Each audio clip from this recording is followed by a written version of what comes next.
Dinner hall. Everyone stop eating. Stop eating and look at me. At me, Darren. I'm not on the ceiling, am I? Sean, is that a potato you're putting in your pocket? Well, I think it would be a good idea if you took it out again before it gets mashed. Thank you. Now then, everybody, and I mean everybody, Susan, dinner times are just not good enough. When I came in here, Gemma, I said stop eating, and that means stop eating anything, even the water beaker. When I came in here, I just couldn't believe my eyes. Is it really such a big deal that Mrs. Gallagher has made chocolate custard? I can't believe, Stephen, that your mum lets you put chocolate custard on your chips. But that's what you were doing here. And there were two girls, no, don't look round, two girls, eyes this way please. I'm not going to say who they were, they know quite well who I'm talking about. There were two girls who decided that Mrs. Gallagher's chocolate custard was really lipstick. Rashida, I know you're very proud of your Superman lunchbox.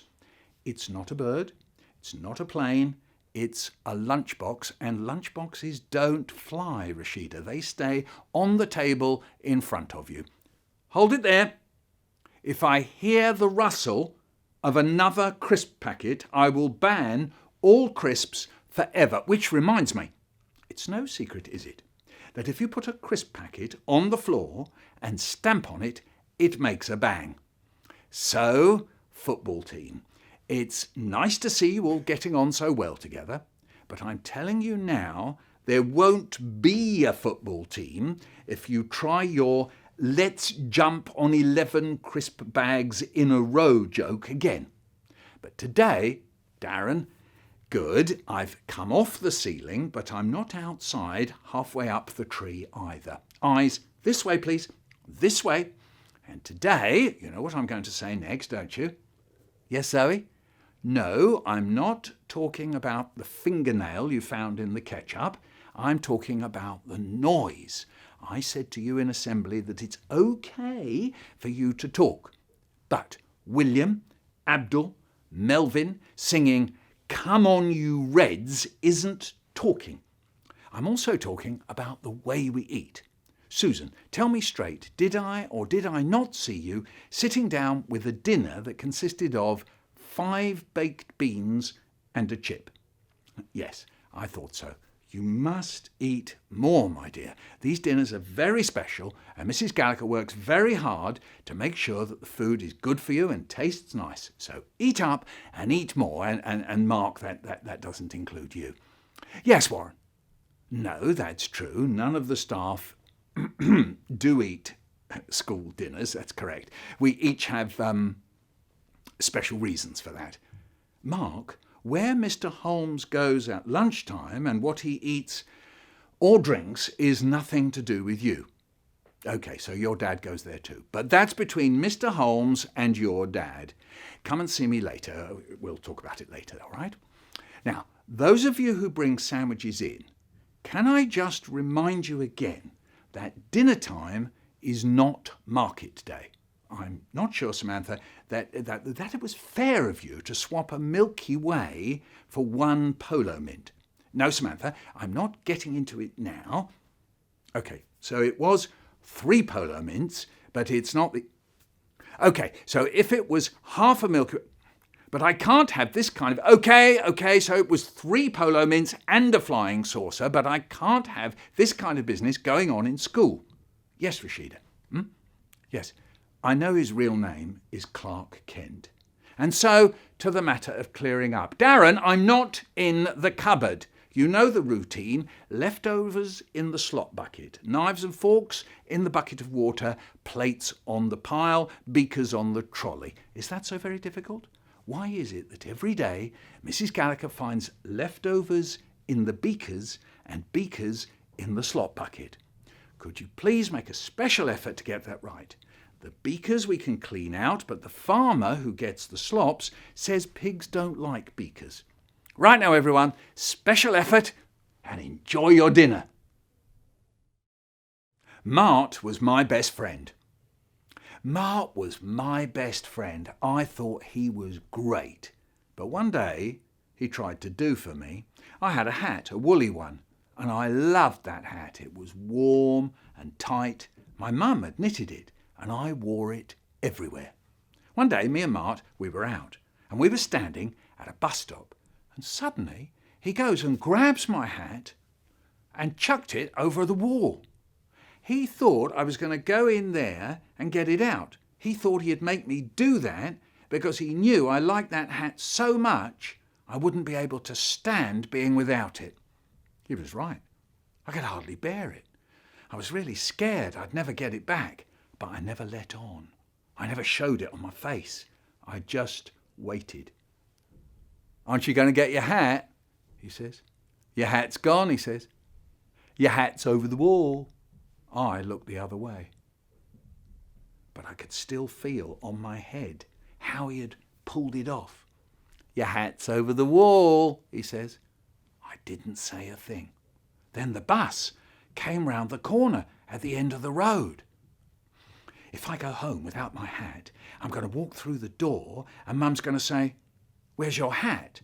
And if I say, "It's over a wall," she's going to say, "Well, what's it doing there?" And I'm going to say, "Mart chucked it over." And she's going to say, "Well, why didn't you go for it?" And what am I going to say then?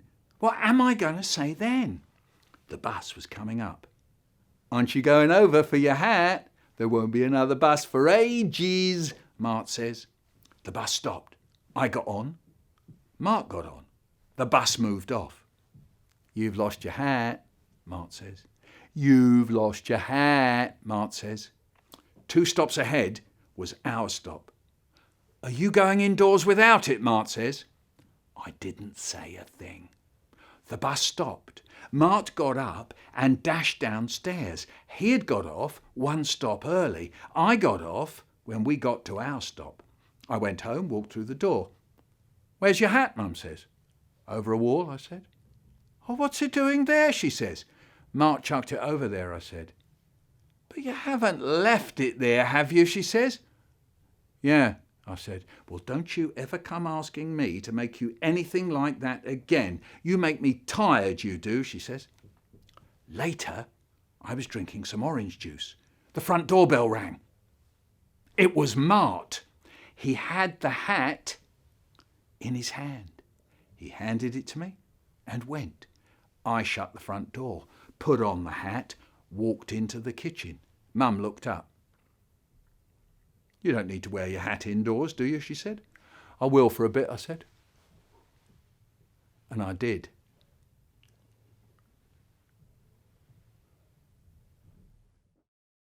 Words are ours. In the beginning was the Word, and the Word is ours.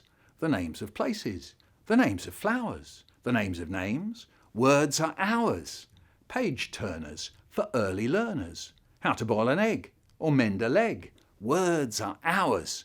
Wall charts, love hearts, sports reports, short retorts, jam jar labels, timetables. Words are ours.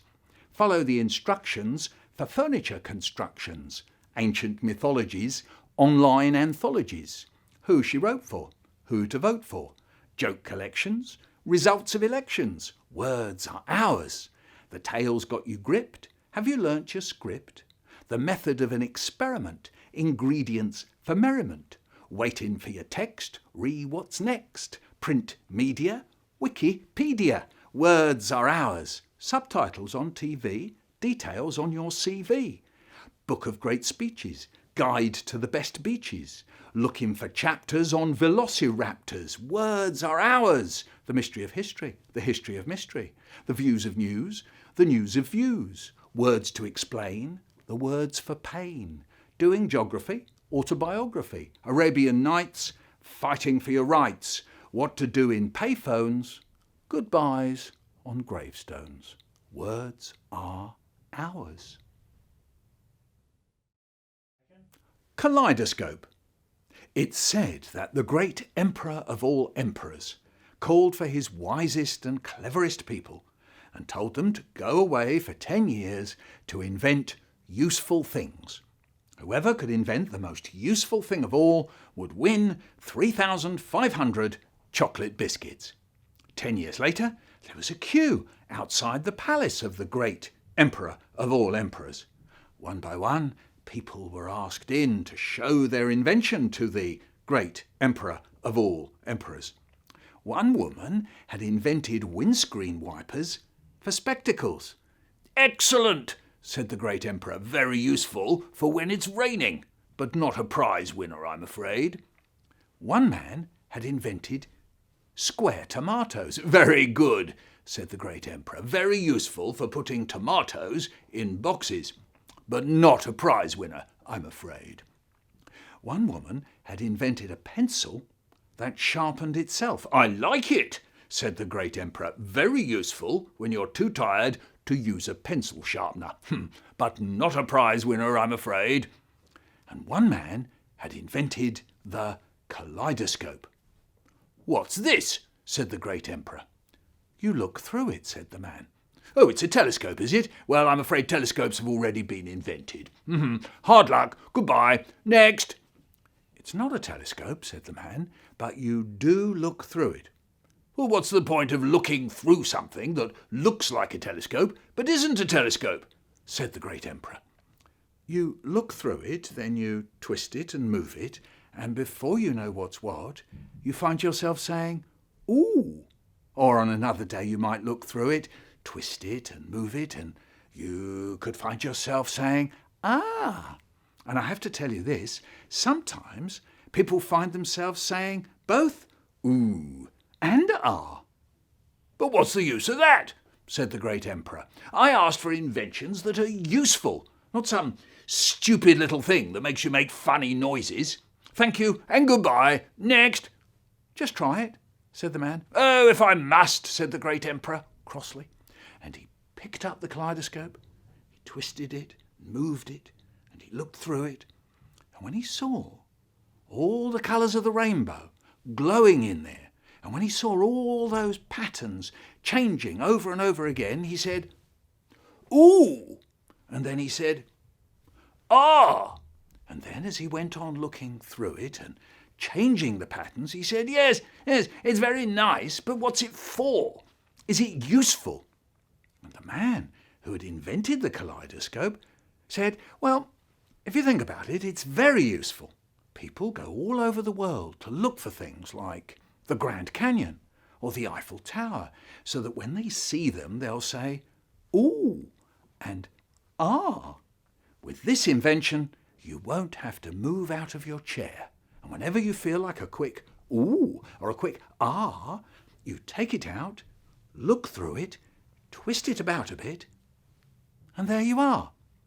But the great emperor wasn't listening. He was too busy looking through the world's first kaleidoscope and saying, "Ooh" and "Ah."